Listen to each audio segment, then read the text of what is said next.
kind of inclusive, more inclusive, not so tribal approach to some of these concepts that I have learned about. And it was my estimation that it was in Iran and with the prophet Zarathustra, also called Zoroaster by the Greeks, that these ideas were really made into a universal religion, universal form of belief and spiritual practice almost 4,000 years ago. And I am not a big fan personally of certainly jumping off and making things up out of whole cloth and just working on my own personal inspiration. I like to be traditional and base my ideas on actual things. And so I began to explore this further and started to experiment with it in a practical way, and found that these formulas and mantras, as they're called, really had immediate and dramatic effect in a magical way. And so I developed a curriculum for myself to sort of bring myself into this in a more formal way. And so it was a year-long curriculum of working every day, doing rituals every day, meditating every day, etc. And then recording that and developing that and looking for pitfalls. And then this book, Original Magic, is as much a record of that process, although it's not personal. I just leave it. This is the curriculum that I developed myself and used to good effect, and so I share it with the world. Your book is really captivating in that you go all the way back to the very people that you say were so skilled at this that their name means magic, and that's amazing. So can you give us a little history about these people and how they actually learned to use it? Well, these people, or the priests of the Indo-European cult, which was the Indo-European people were originally lived in the area sort of southern Russia, but southern Russia today, and into Central Asia, bordering on the border of China. And they domesticated the horse. They were the first people to domesticate the horse and to use it for riding as well as pulling wagons and chariots and that sort of thing. And they had their own religion and so forth. And from this group of people descended all of the people that we considered linguistically, not so much genetically or anything like that, but culturally and linguistically.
Zarathustra is the idea of choice, that we constantly, on a moment-by-moment basis in life, make the choice between the something bad or worse and good. We're constantly making that choice.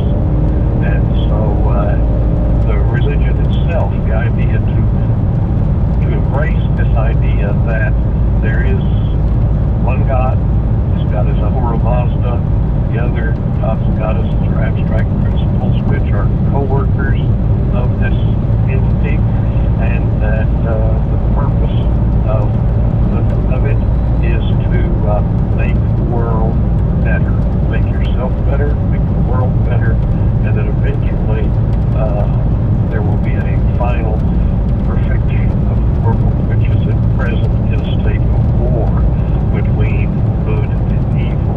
Would you say that these people were more spiritual than religious? I mean, you said they had a religion, but it seems to me that they were more spiritual. Yeah, well, that's what he introduced. A religion is saying, well, we have these perfunctory rituals that we perform. Their rituals were generally, we look at Vedic religion, we see pretty much what kind of religion he had originally. And if we look at the Veda, the Rig Veda of the Indians, the most ancient texts they have, you see that there are all these sacrifices for, generally, they're not for spiritual, what we think of as spiritual purposes, but rather for long life and prosperity and success and victory and things of that nature. Very practical kinds of things, the sort of way in which they use their religious rituals. And this individual, Zarathustra, said, well, we're going to meditate. One of the Gatha's texts that he actually composed, they didn't have writing.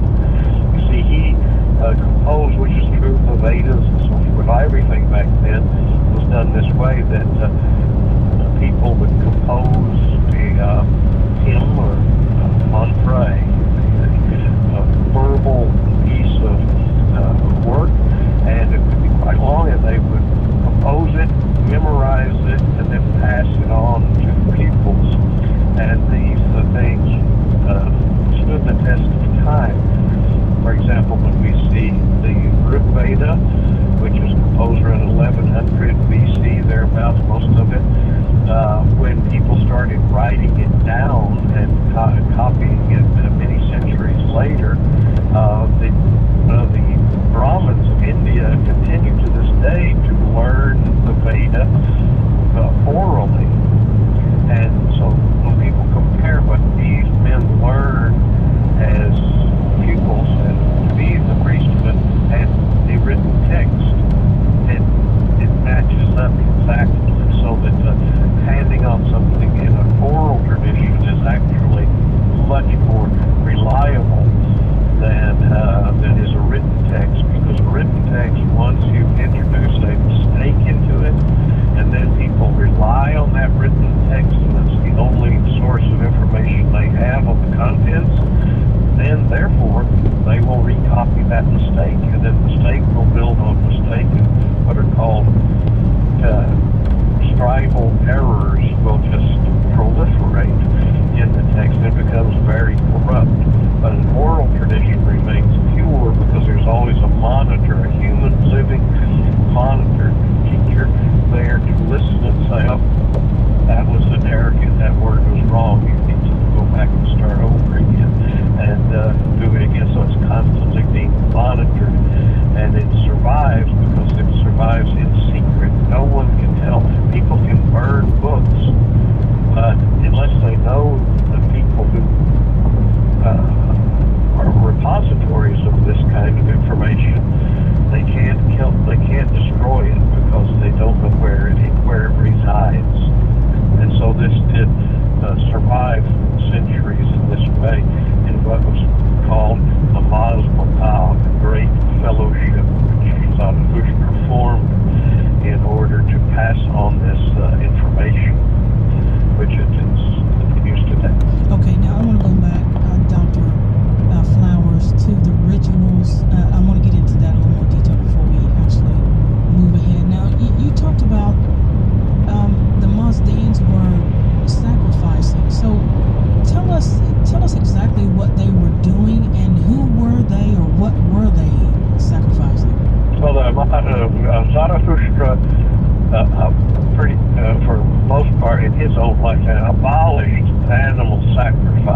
became the first. That was one of his greatest laments that is recorded in his poems or his hymns, is for the soul of the ox, as he calls it, the soul of the sacrificial animal. They said, you're abusing these animals, you're sacrificing overmuch, you're doing it just has reached the level of animal cruelty and so forth. And so he protested against this. So he was really an activist. He's an animal rights, if you will, is sort of one of his foundational principles.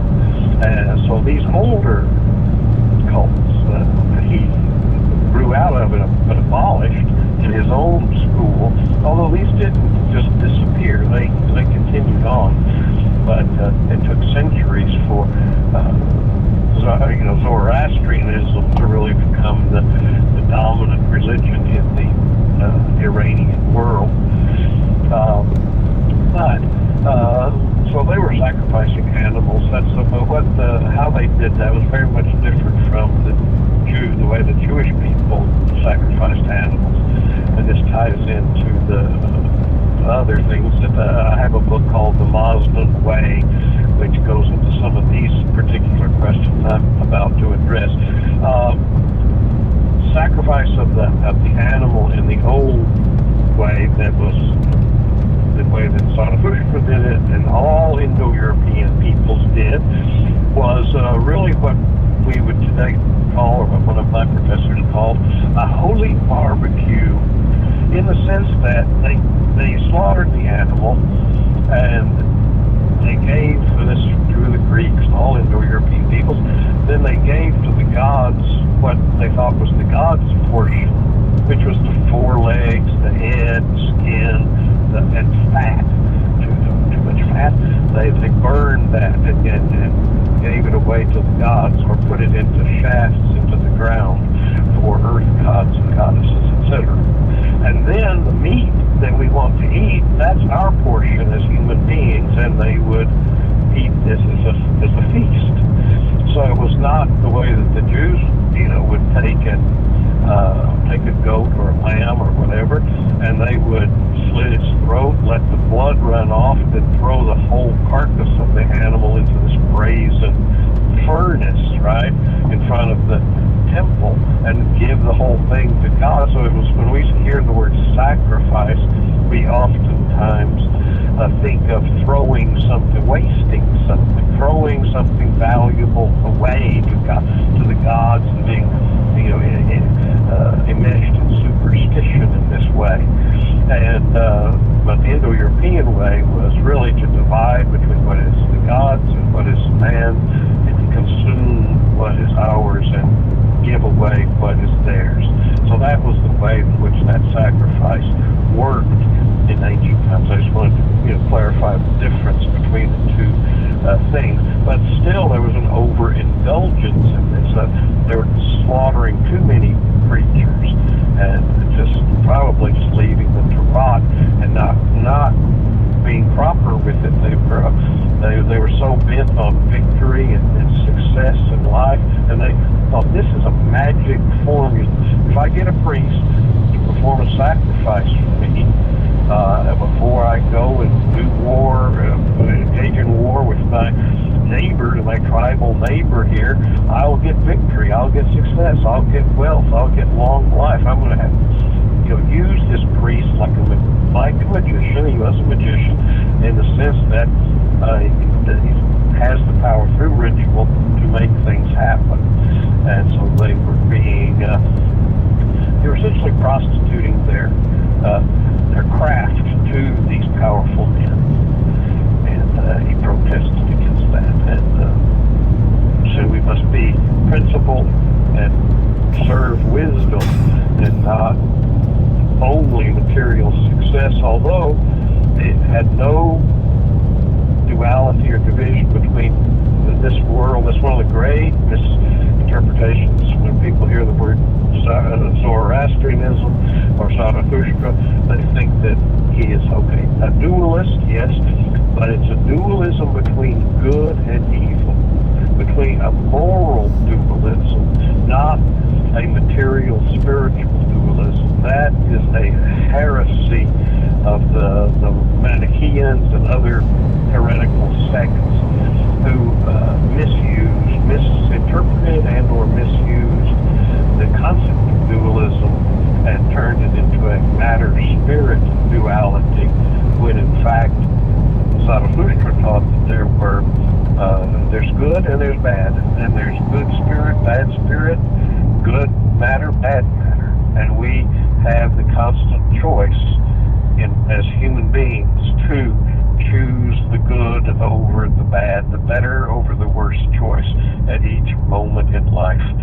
And that's the magic of the rituals and so forth are ways of training our conscience to choose the best and then therefore succeed, and through a different mode, not through sacrifice, but through wisdom. Was it important that the methods used to practice this type of magic stay true to its original form over the years, or were they always looking for ways to improve it?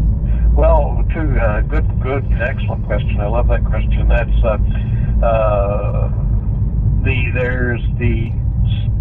that which must not change is that which is the words, because we go back to the fact that this was a pre-literate tradition.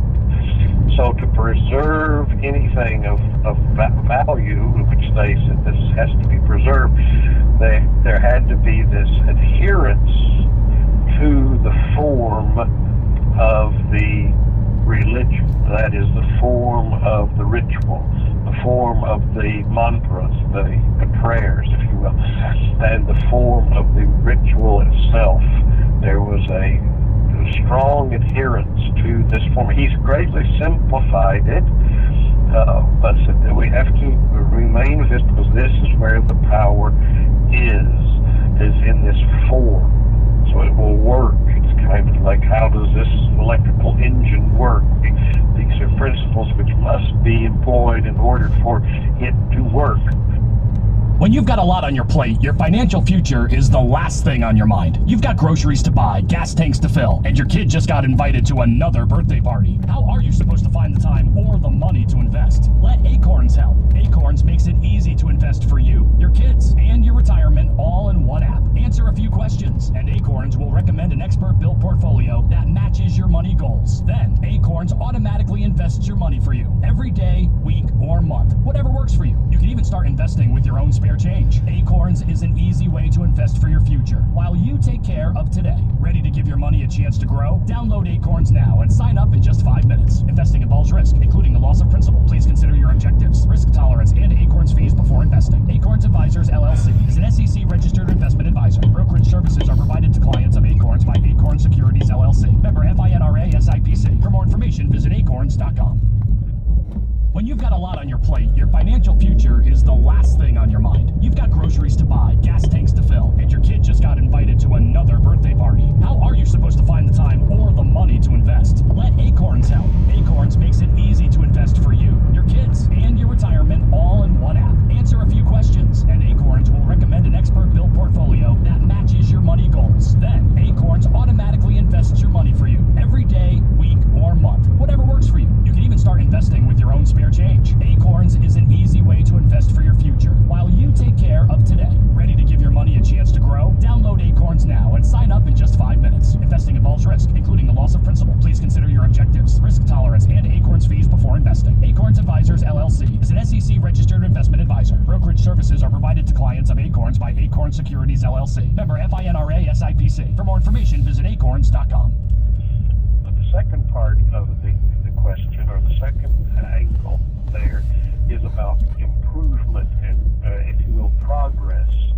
And that is something that the Mazdan way is dedicated to.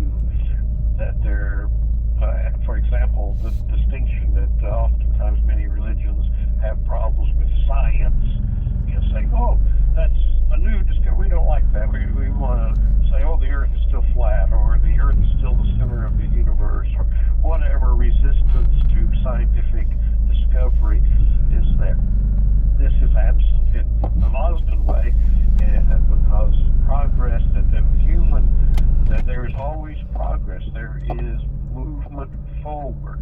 There is this idea that we are getting better. If we're going to get better, we've got to change, right? But the mantras and there's that part, so it has to be balanced between what cannot change, should not change, must not change, because it works, and it is the ritual, the words, etc. And discovering people, scholars say, oh, we translate these Avestan texts, which is the language he used back then, Avestan, which is akin to Vedic Sanskrit. And they will say, well, we translated this passage, and then another person, the same person, comes back to it next day and retranslates it, and it comes up, and it seems to be saying something else. They're very enigmatic texts. They don't just, it's not like the Hebrew Bible or the Christian Bible, and since you go, well, this is what the words mean, and that's just literal, we can have a literal interpretation of it. And this sort of defies that, because they are magic. These words, these are mantras, these are set things that may have as much meaning to them in the sounds and the sequence of sounds that are used as much as the grammar or the vocabulary or whatever.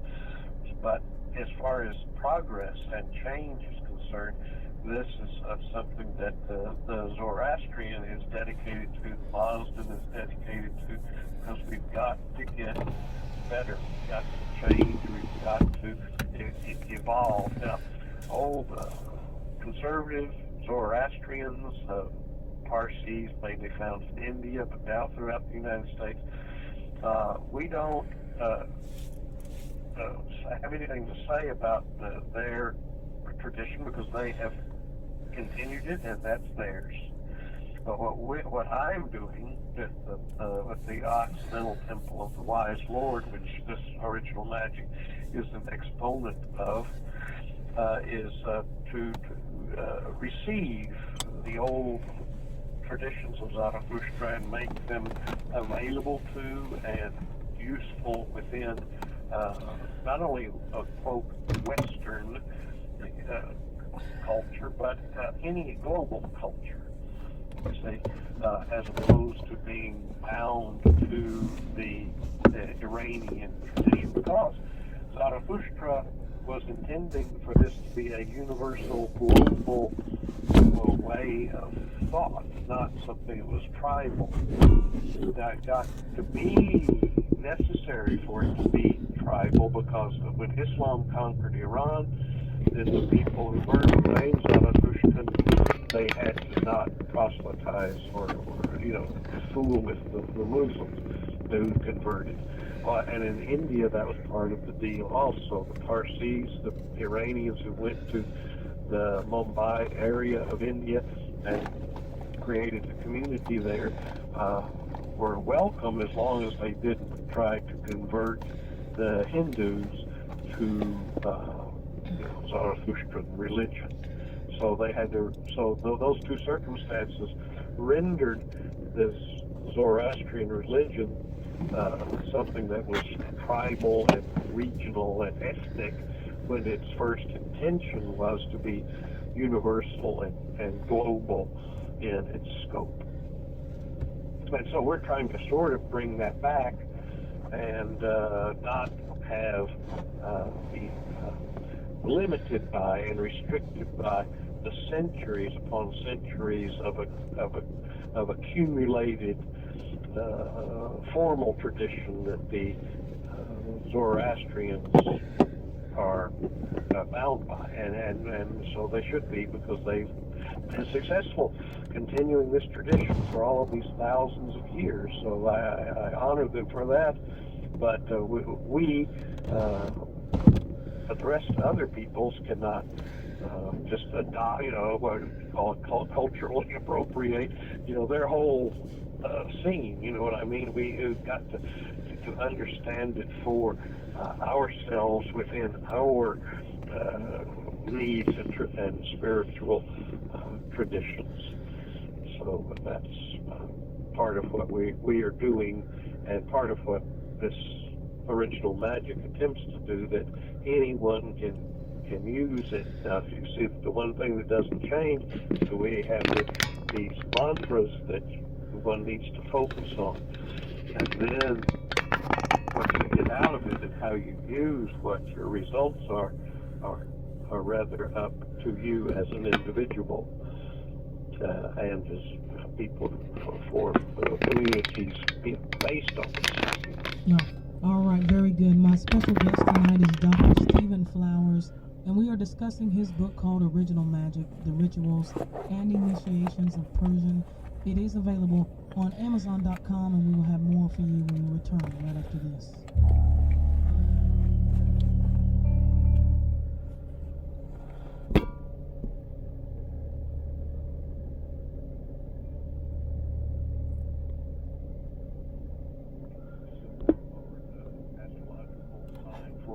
For that region of the world, for Judea or for the Levant, etc.